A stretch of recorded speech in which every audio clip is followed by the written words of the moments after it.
What's up, pottery peeps? I am making a video today on how to properly center. So we're going to go through the entire process on how to center our pots today. Step by step, I have decided that for a lot of these videos, I am not going to fast forward them. I want you guys to kind of see what it's like to do pottery in real time. There's so many videos out there that are sped through so fast, and I feel like as a art form, you don't actually get to see what the heck the person is actually doing or creating with their hands. So in this video, we are going to walk through step by step how my hands are, how I sit, how everything goes into play of how to actually properly center a pottery piece. So I'm getting ready right now and I'm throwing on an apron. This apron is from Clayprin. They're an amazing aprons. They're like really long, and that makes it so clay doesn't get all over your legs, all over your pants. And if you throw a lot like I do, I use these all the time. So I'm just gonna grab my tools. We are prepping for an entire pottery group event today at the studio. So I'm gonna be teaching that. So because I'm teaching that, I am centering all of the pieces for them. Whenever we do group events, we pre-center all of their pots. And it just makes it so, they're not really there to actually learn pottery. They're really just there to have a good time. So we want them to come out with a good piece, and so we help pre-center those pieces. So first things first, I'm going to grab my bat, and I'm one of those people that I like clean bats to start with. So I'm actually going to be kind of wiping these down. We're in a community studio, so it is so hard to keep up with just having everybody clean their stuff is harder than I ever thought it would be. So everything is always just slightly dirty, which is kind of what it is. That's just kind of what it is. But because we're starting, I'm going to zoom this in a little bit, and I have 1.5 pounds of clay here. And as you can see, pottery is a 3-point system. So my elbows are down, my hands are always touching. So those are our 3 points. My left hand, my thumb is up, and my left fingertips aren't actually pulling in. They're actually kind of straight, if you guys can see that. My right hand, my fingertips are on the clay, and they are pulling in. So I'm pushing with my left, and I'm pulling in with my right, and I'm slowly gliding my right fingertips up that clay. So that's my hand placement right there, so you guys can really see what I'm doing. And it stays there the entire time I'm centering. I do not budge from that motion. So I'm going to pull that clay up really strong, and I'm putting quite a bit of pressure. And then as I push down, my left hand, the pad of my thumb on the left hand is actually just sliding up to that top and pushing that down. And then I do that same motion over and over and over again. And I'm going to show you guys a lot. So I'm just creating a whole bunch of hockey pucks for that group event. So this is our pre-center pieces. So they're all prepped and ready for the class. So we're going to do a lot more and have you guys just kind of see where we're going. Again, I like clean bats to start. So I am wiping my bat before I even get started, even though these are just going to get messy by the students anyways. But it is okay because I would rather start and work on a clean surface than on a dirty one. The dirty ones can collect clay, they can get in the way, and it ends up just being a struggle. So as you guys can see, I backed out a little bit, and we're going to be that same hand motion. My elbows are down and they're strong. You should not feel this in your biceps.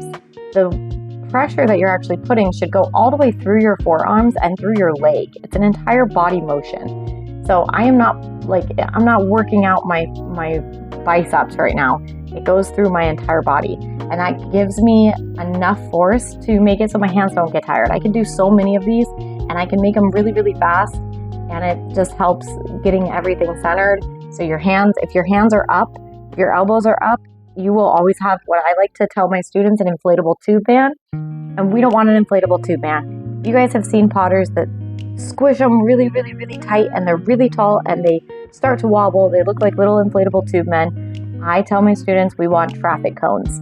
So there's no reason that you should have an inflatable tube man. Honestly, most of the time it ends up messing you up in anyways, but every potter is different, so take that with a grain of salt. So I like traffic cones. You don't have to get much more than that. And you do it a few times.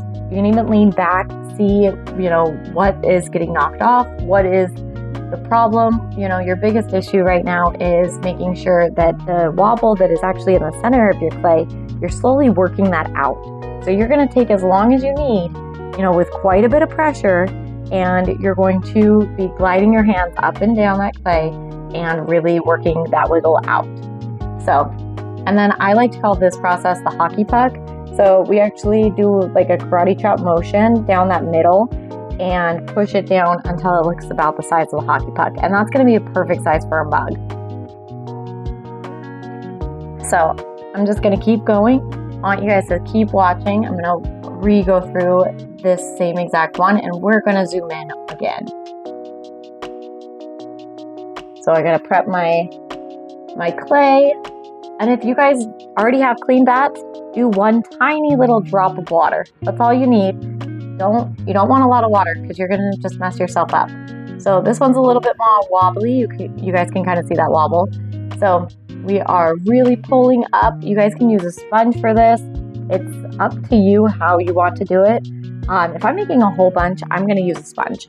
So I like to grab a sponge in my right hand, and I'm going to put it exactly in that same hand placement. My hand placement doesn't change because there's a sponge there, and I'm just using it so I don't have to dunk my hands constantly to get that wet consistency. The sponge really holds that wetness, so you don't really have to worry about it.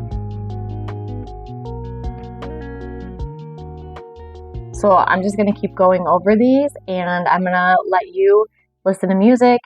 I want you guys to practice with me. So if you guys are throwing right now, if you're trying to center, pull this up, put it in front of your wheel, and I will zoom in so you guys can really see what I'm doing, and you guys can practice as well. Remember, 3 points, elbows down.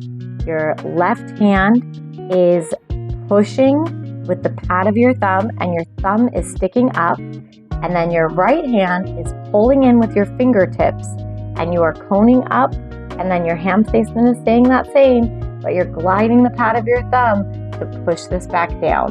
You don't want an inflatable tube, man.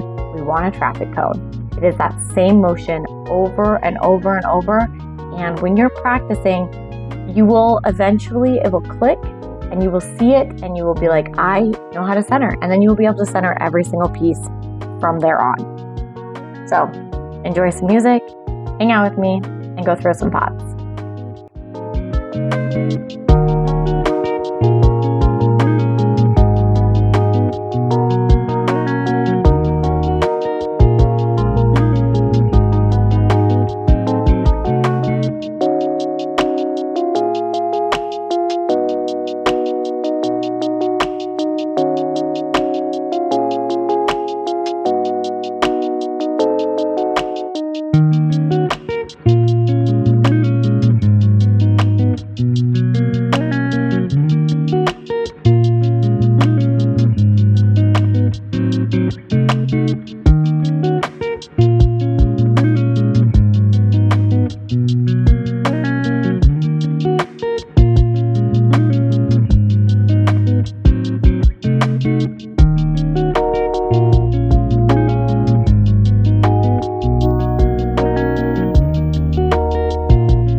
we're at the very end of this video.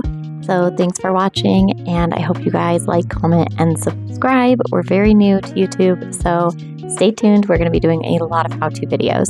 So I'm going to cover these pots and get ready for the group event. I will see you guys again here pretty soon. All right, thanks. Bye, you guys.